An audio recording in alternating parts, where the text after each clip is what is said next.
एक गांव में माधव नाम का एक गरीब मछुआरा रहता था। माधव बड़ा ही ईमानदार और सीधा आदमी था। माधव के सीधे होने की वजह से लोग उसे हमेशा बेवकूफ बना देते थे। माधव जब तालाब पर मछली पकड़ने जाता तो बाकी मछुआरे उसे मछली भी नहीं पकड़ने देते और वहां से भगा देते थे। माधव बेचारा बड़ी मुश्किल से अपने घर का खर्चा चला पा रहा था। माधव की बीवी रमा बड़ी ही तेज और लड़ाकू औरत थी। माधव और रमा का राहुल नाम का बेटा था, जिस पर रमा हमेशा अपना गुस्सा निकालती रहती थी। एक दिन वो रोज की तरह मछली पकड़ने जा रहा होता है, तभी उसकी बीवी रमा उस पर चिल्लाने लगती है, आज अगर बिना कमाए घर में आए ना तो आपकी खैर नहीं। मैं दुखी हो गई हूँ तुम्हारे साथ रह रहकर। मेरे क्या क्या सपने थे, पर तुम्हारे साथ शादी होने के बाद से तो मुझे पेट भर खाना भी नसीब नहीं हो रहा। तालाब पर सब मुझे भगा देते हैं, पर आज मैं कोशिश करूंगा कि ज्यादा मछली पकड़ पाऊं। ठीक है, अब जाओ जल्दी। माधव बेचारा तालाब पर मछली पकड़ने के लिए जाता है, पर वहां पहले से ही सब मछुआरे पहुंच चुके होते हैं। माधव को मछली पकड़ने के लिए कोई जगह ही नहीं मिल रही होती। वो एक आदमी को बड़ी मुश्किल से हटाकर वहां से मछली पकड़ने की कोशिश करता है, पर वो आदमी उस पर चिल्लाने लगता है, क्या है माधव, तुझे दिखाई नहीं दे रहा कि मैं पहले से यहाँ खड़ा हूँ? अब मैं तुझे अपनी जगह कैसे दे दूँ? मुझे भी तो अपने बच्चों का पेट पालना है कि नहीं? चला जा यहाँ से कहीं और, समझा? और वहाँ जाकर मछली पकड़। भाई, मुझे बस थोड़ी सी जगह दे दो। अरे भाई, तुझे समझ नहीं आ रहा क्या? जब मैंने बोल दिया कि जा यहाँ से। माधव वहां से उदास होकर दूसरी तरफ आ जाता है, पर वहां पर खड़ा मछुआरा भी उसे भगा देता है। माधव को कोई भी मछली पकड़ने की जगह नहीं देता। माधव को अब चिंता होने लगती है कि वो बाजार में जाकर क्या बेचेगा और घर पर क्या लेकर जाएगा। अगर आज मैं अच्छी कमाई करके घर नहीं पहुंचा तो रमा मुझे घर में घुसने भी नहीं देगी। अब मैं क्या करूं? कहां से और कैसे मछली पकड़ूं? माधव उदास होकर वहां से चला जाता है। रास्ते में चलते चलते उसे ख्याल आता है कि वो क्यों न किसी दूसरे तालाब की तलाश करे, जिससे उसे रोज रोज की दिक्कत से छुटकारा मिल जाए। माधव इसी उम्मीद में गांव के बाहर दूर निकल जाता है। काफी दूर जाकर रास्ते में उसे एक तालाब मिलता है। उस तालाब को देखकर माधव के चेहरे पर मुस्कुराहट आ जाती है। आखिरकार मैंने दूसरा तालाब ढूंढ ही लिया। बस अब भगवान मुझ पर इतनी दया कर दे कि इसमें से मुझे ढेर सारी मछलियां मिल जाएं, जिन्हें मैं बाजार में बेचकर खूब पैसे कमा सकूं। माधव उस तालाब के पास जाता है और एक किनारे पर खड़ा होकर जाल को पूरा जोर लगाकर तालाब में फेंक देता है। माधव जब जाल को खींचकर बाहर निकालता है तो उसमें से एक छोटी सी सुनहरे रंग की मछली निकलती है, जिसका एक पंख टूटा होता है। हे भगवान, लगता है मेरी किस्मत ही खराब है।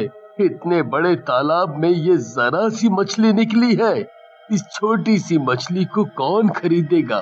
पर ये मछली है कितनी खूबसूरत, और इस मछली का तो एक पंख भी टूटा हुआ है। इस तालाब में तो ये जी नहीं पाएगी, तो क्यों ना मैं इसे घर ले जाऊं और एक कांच के बर्तन में रख दूं। माधव उस मछली को घर ले जाता है। आ गए, पहले बताओ आज कितनी मछली पकड़ी और क्या कमाई की?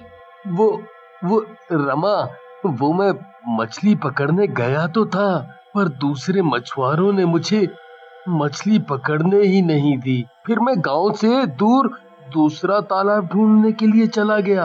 वहाँ मुझे एक तालाब तो मिला, पर क्या? आगे बोलो।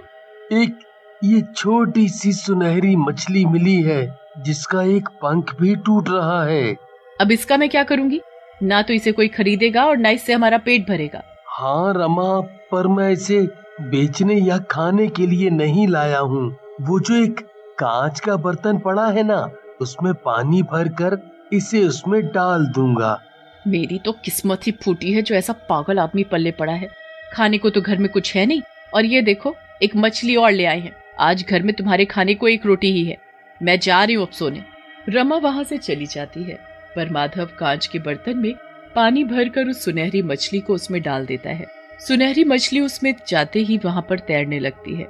माधव रसोई से फिर एक बची हुई रोटी ले आता है। पहले वो उसमें से उस मछली को खाने को देता है और फिर खुद खाता है। सुनहरी मछली बड़ी ही भूखी होती है। वो जल्दी से रोटी खा लेती है। उसके बाद माधव भी सोने चला जाता। अगली सुबह जब रमा उठकर बाहर सफाई करने आती है तो उसे मछली को देखकर बड़ा ही गुस्सा आता है।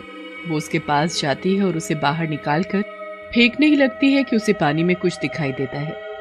ये पानी में क्या सुनहरी सुनहरी पड़ा हुआ है? रमा पानी से वो सुनहरी चीज निकालकर देखने लगती है।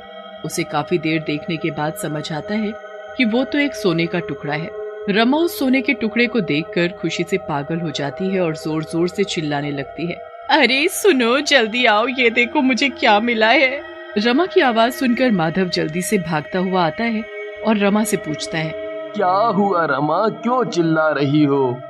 अरे ये देखो, मुझे मछली के पानी में क्या मिला, सोने का टुकड़ा। ये कैसे हो सकता है? हमारे घर में सोना कहाँ से आया? हमारे घर में नहीं, इस मछली से आया है। ये सोना इस मछली से मिला है। हाय, ये कोई मामूली मछली नहीं है, जादुई मछली है। अब तो हम अमीर हो जाएंगे। तुम जल्दी से जाओ और इसे बाजार में बेच दो। माधव जल्दी से उसे बाजार में बेच देता है और उसके बदले उसे ढेर सारे पैसे मिल जाते हैं। उन पैसों से वो घर का सारा जरूरी सामान खरीद लेता है और फिर भी काफी पैसे बच जाते हैं। अगली सुबह रमा जल्दी उठ जाती है और उसे फिर से मछली के पानी में एक सोने का टुकड़ा मिलता है। रमा उस मछली को एक ऐसी जगह छुपा देती है जहाँ किसी की भी नजर उस पर ना पड़े। धीरे धीरे माधव और रमा खूब अमीर हो जाते हैं, पर रमा का लालच दिन पर दिन बढ़ता ही जाता है। वो पैसों के लालच में इतनी अंधी हो जाती है कि उसे राहुल का कुछ होश ही नहीं रहता कि वो बीमार भी है। एक रात जब दोनों सो रहे होते हैं तो उनके घर पर एक चुड़ैल घुस आती है। कहाँ गई मेरी मछली, कहाँ गई? चुड़ैल का शोर सुनकर रमा और माधव बाहर आ जाते हैं। चुड़ैल को देखकर उनकी हालत खराब हो जाती है। उन्हें समझ ही नहीं आता कि करें तो क्या करें।